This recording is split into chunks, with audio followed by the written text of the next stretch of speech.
zgjimi i zemrës. E zgjimi i zemrës është e kundërta e gafletit.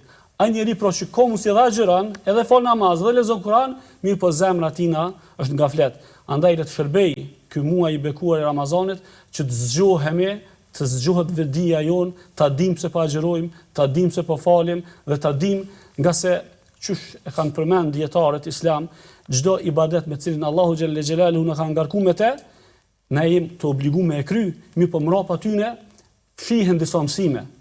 Për shembull, prej agjërimit, Allahu xhelle xhelalu thot: "La'allakum tattaqun", ju obligova juve të agjëroni muajin e bekuar të Ramazanit, ashtu siç i kam obliguar edhe popujt që ishin para jush, la'allakum tattaqun, në mënyrë që ju të arrini gradën e devotshmërisë.